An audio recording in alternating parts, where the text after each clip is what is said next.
नाम डॉक्टर हेमंत है। मैं वरिंगो एशिया हॉस्पिटल में ऑर्थोपेडिक सर्जन हूँ।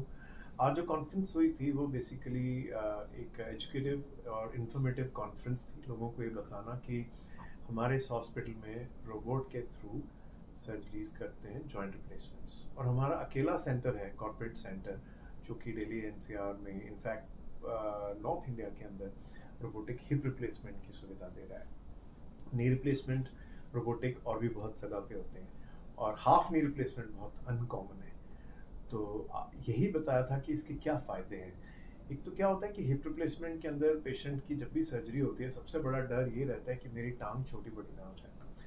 तो रोबोटिक सर्जरी के साथ हम ऑलमोस्ट 100% अश्योर कर देते हैं। ज़िंदगी में कुछ भी 100% तो नहीं होता है, बट 99% अश्योरेंस के साथ ही कह सकते हैं कि आपके हिप्स जो है वो लंबे छोटे नहीं होंगे, टांगे जो है, क्योंकि सारी प्लानिंग 3D CT पे पहले से ही हो जाती है। किसी भी रोबोटिक सर्जरी में सर्जरी शुरू करने से पहले मेरे पास प्लान बन चुका है, और मैं उस प्लान को एग्जीक्यूट कैसे करना है वो रोबोट को बताता हूँ कि भैया मैंने ये करना है, तो रोबोट वही कटिंग करता है। सेकेंडली, हिप रिप्लेसमेंट में डिसलोकेशन रेट जो है वो बहुत कम हो जाते हैं, क्योंकि हर इंसान को किस पोजीशन में कब का एंगल चाहिए, स्टेम का एंगल चाहिए, वो हम प्लानिंग में देख सकते हैं। पहले हम सोचते थे कि हर इंसान को एक ही एंगल दे दो, इनको भी इसी एंगल में हिप को फिट करना है, इनको भी ऐसे करना है, लेकिन अब हम लोगों की डिमांड्स के हिसाब से उस एंगल को चेंज कर सकते हैं। तो इसको कहते हैं पर्सनलाइज्ड अलाइनमेंट, फंक्शनल अलाइनमेंट। और अब रोबोटिक सर्जरी में बहुत ज़्यादा कट नहीं लगाने पड़ते हैं, जिसकी वजह से जो रिकवरी है वो फास्टर है। जैसे कि आज 2 पेशेंट्स हमारे यहाँ पे हमने बुलाए थे, हमको बिल्कुल रिसेंट सर्जरी हुई थी, एक को 20 दिन, एक को 1 महीना, और हमने उनकी बातचीत करवाई कि वो कैसा महसूस कर रहे हैं इसके बाद। डॉक्टर साहब, आप बताएं कि जो आप जो बता रहे हैं हिप सर्जरी जो कर रही है रोबोटिक जो है, उसके अलावा भी कोई और सर्जरी भी रोबोटिक के थ्रू होगी या ऑर्थोपेडिक्स के अंदर हिप, नी रिप्लेसमेंट और हाफ नी रिप्लेसमेंट अभी तक इंडिया में यही अवेलेबल है। बाकी जो दूसरी मेडिकल साइंसेज है उसमें डिफरेंट रोबोट होता है, और इस और उस रोबोट में फर्क है। ये एक रोबोटिक आर्म असिस्टेड सर्जरी है।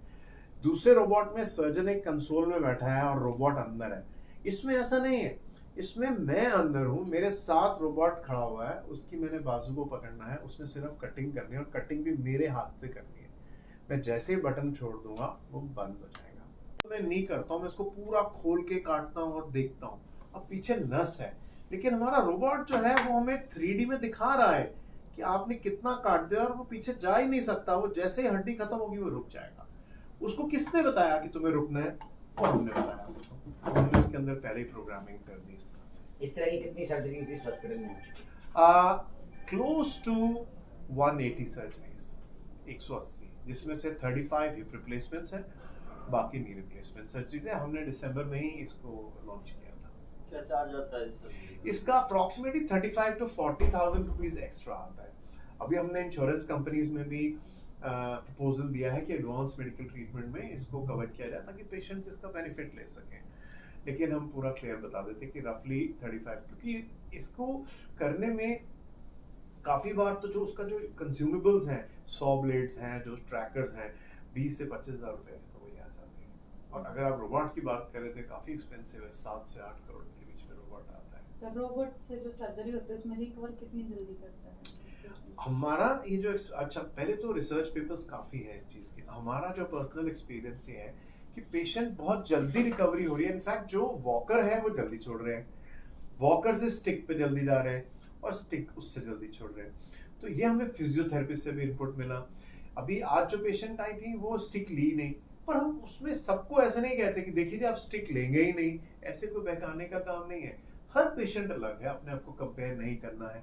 एवरेज हीलिंग टाइम सबका वही 3 to 5 मंथ्स है, लेकिन जो इनिशियल रिकवरी है वो फास्टर है, क्योंकि हम ज्यादा काटपीट नहीं कर रहे हैं, हम ज्यादा टिश्यूज को डैमेज नहीं कर रहे हैं, बहुत टिश्यूज को रिस्पेक्ट करके कर रहे हैं। अब मान लीजिए आपको मेरे हार्ट तक जाना है, आप इतना कपड़ा फाड़ दें, विज़ इतना सा फाड़ के अंदर चले जाएं और सर्जरी करें, तो कम पेन होगा मुझे।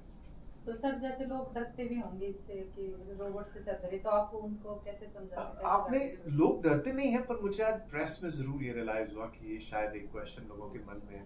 तो मैं उनको यही कहता हूँ कि सर्जरी तो मैंने ही करना है, रोबोट को तो काम सिर्फ ये है उसको बतलाना कि इतना कटिंग करना है, वो कटिंग करता है, वो बहुत प्रिसाइज से करता है, वो प्लानिंग करवाने में मेरी मदद करता है, पर क्या प्लान करना है वो सर्जन का दिमाग है। किस कंट्री से फर्स्ट स्टेज होता है सर ये? यूएसए, और भी है, जो हमारा है वो यूएसए का रोबोट है। रेट है वो केवल 82% ही है।